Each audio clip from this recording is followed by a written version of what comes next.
Shantinatha wholesale Bazaar Konnur ಬಟ್ಟೆ ಅಂಗಡಿಯವರು ಯುಗಾದಿ ಮತ್ತು ರಂಜಾನ್ ಹಬ್ಬದ ನಿಮಿತ್ತ ಬಟ್ಟೆ ಖರೀದಿಯಲ್ಲಿ ಭಾರಿ ವಿಶೇಷ ಆಫರ್ ನೀಡಿದ್ದಾರೆ. ಚಿಕ್ಕ ಮಕ್ಕಳಿಗೆ, ಯುವಕ ಯುವತಿಯರಿಗೆ, ಮಹಿಳೆಯರಿಗೆ ಬಹಳಷ್ಟು ವೆರೈಟಿಗಳ ಹೊಸ ಡಿಸೈನ್ಗಳ ಬಟ್ಟೆಗಳನ್ನು ಖರೀದಿಸಲು ಶಾಂತಿನಾಥ ಹೋಲ್ಸೇಲ್ ಬಜಾರ್ ಕೊನ್ನೂರು ಬಟ್ಟೆ ಅಂಗಡಿಗೆ ಹರಿದು ಬರುತ್ತಿದೆ ಜನಸಾಗರ. ಎಂದೇ ಬನ್ನಿ ಬಟ್ಟೆ ಖರೀದಿಸಿ. ಒಂದು ಊರೆಲ್ಲ ಸುತ್ತ ಎಲ್ಲ ಗ್ರಾಮದ ಬಂದ ಹಿರಿಯರು ಹೆಸರು ಹೋಗಲ್ಲ, ತಗೊಂಡು ಹೋಗ್ಬಿಟ್ಟು ಕಷ್ಟ ಆಗ್ತದೆ.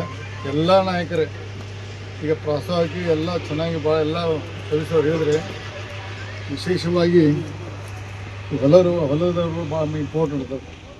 ಯಾಕಂದ್ರೆ ನಾವು ಮುಖ್ಯ ರಸ್ತೆಯಲ್ಲಿ ಅಡ್ಡಾಡುವಾಗ ನಾವು ಭಾಳ ಗೊತ್ತಲ್ಲ, ರೈತರಿಗೆ ಕಬ್ಬು ಇರ್ಬೋದು, ಯಾವುದೇ ತಮ್ಮ ವಸ್ತುಗಳು ಹೊಲಗಳಿಗೆ ತಲುಪಿಸ್ಬೇಕಾದ್ರೆ ಭಾಳ ಕಷ್ಟ ಸಹಾಯ ಆಗ್ತದೆ. ಅದಕ್ಕೆ ಇವತ್ತು ಒಂದು ಕಾರ್ಯಕ್ರಮ, 1 ಕೋಟಿ ರೂಪಾಯಿ ಇರ್ಬೋದು, ಹೆಚ್ಚಿರ್ಬೋದು, ಈ ಒಂದು ಕಾಮಗಾರಿಯನ್ನು ಎಲ್ಲ ಕೂಡಿ, ಯಾಕಂದ್ರೆ ಪ್ರವಾಸ ಹೇಳಿದರು, ಈ ರೈತರು ತಕರಾರು ಮಾಡದೆ ಎಲ್ಲ ತಮ್ಮ ಸಹಕಾರ ಕೊಟ್ಟು ಇದು ರೈತರ ಈ ರಸ್ತೆ ಅಭಿವೃದ್ಧಿ ಮಾಡಬೇಕು. ಮತ್ತು ಇನ್ನೊಂದು ಒಳಗಡೆ ನಮ್ಮ ಪೈಪ್ಲೈನ್ ಇದ್ದರೆ ಈಗ ಹಾಕೋಬೇಕು, ಮತ್ತು ಆದ ಹಡ್ಕೊತ್ಕೊಂಡು ಬರ್ತಾರೆ. ದಯವಿಟ್ಟು ಈಗ ಎಲ್ಲ, ಯಾಕಂದ್ರೆ ಮೊದಲೇ ಕಷ್ಟ ಕೊಟ್ಟು ಅನುದಾನ ಈಗ ಹೇಳಿ ಪ್ರೋತ್ಸಾಹ ನಾವು, ಯಾಕಂದ್ರೆ ನಾವು ಹೇಳೋದು ತಪ್ಪಾಗ್ತದೆ.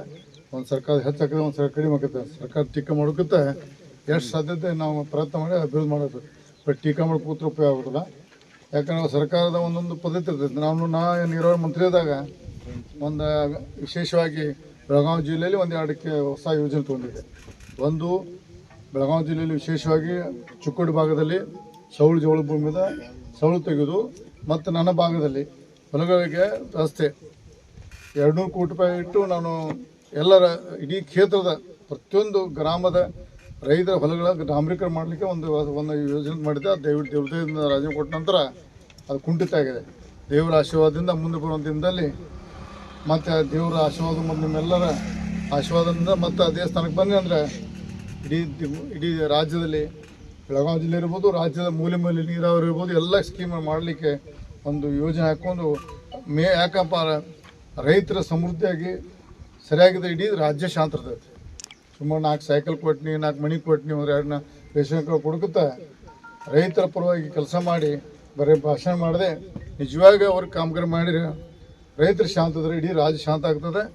ಆಮೇಲೆ ಎಲ್ಲರೂ ಒಂದು ಹಂತ ಎಲ್ಲ ಶಾಂತ ಆಗಿ ಇಡೀ ರಾಜ್ಯ ಸಮೃದ್ಧಿಯಾಗಿ ಬೆಳಲಿಕ್ಕೆ ಒಂದು 33 ರೈತರ ಕೆಲಸ ಮಾಡ್ಬೇಕಂತ ಈ ಸಂದರ್ಭದಲ್ಲಿ ಹೇಳ್ತೀನಿ. ಎಲ್ಲ ಜನರು ತಮ್ಮ ಪ್ರೀತಿ ವಿಶ್ವಾಸದಿಂದ, ಯಾಕೆ ಮನುಷ್ಯ ತಪ್ಪು ಮಾಡೋದು, ಒಂದು ಯಾವುದೋ ಸಮಯದಲ್ಲಿ ತಪ್ಪು ಮಾಡೋದು ಸಹಜ. ಅದೆಲ್ಲ ತಿದ್ದುಕೊಂಡು ಎಲ್ಲ ಮಾನವರು ಹೇಳ್ಕೊಂಡು ನಾವೆಲ್ಲ ಏನೋ ತಪ್ಪು ತಿದ್ದುಕೊಂಡು ಎಲ್ಲ ಒಕ್ಕಡದಿಂದ ನಮಗೆ ಇನ್ನೊಂದು ಸಲ ಈಗ ಚುನಾವಣೆ ಅಲ್ಲ, ಆದರೂ ಪ್ರೋತ್ಸಾಹ ಹೇಳಿದ್ರು. ಈ ಇಲೆಕ್ಷನ್ ಭಾಳ ದೂರ ಇದೆ, ಆದರೂ ಪ್ರೋತ್ಸಾಹ ಆ್ಯಕ್ಚುಲಿ ನಿಮ್ಮ ಸದಾ ತಮ್ಮ ಪ್ರೀತಿ ಸೋದರವರೆಗೆ ನನಗೆ ದೇವರ ಆಶೀರ್ವಾದ ಮತ್ತು ಜನರ ಆಶೀರ್ವಾದದಿಂದ ಇನ್ನೂ ಹೆಚ್ಚಿಗೆ ಕೆಲಸ ಮಾಡೋಕ್ಕೆ ಸಾಧ್ಯ ಇದೆ ಅಂತ ಸಂದರ್ಭ ಹೇಳಿ, ಈ ರೋಡ್ನ ಬಗ್ಗೆ ಎಲ್ಲ ಅನಾನುಕೂಲ ಸರಿಪಡಿಸಿ ಒಳ್ಳೆಯದಾಗಲಿ ಹಾರೈಸಿ ನಾನು 2 ಮಾತು ಮುಗಿಸ್ತೇನೆ.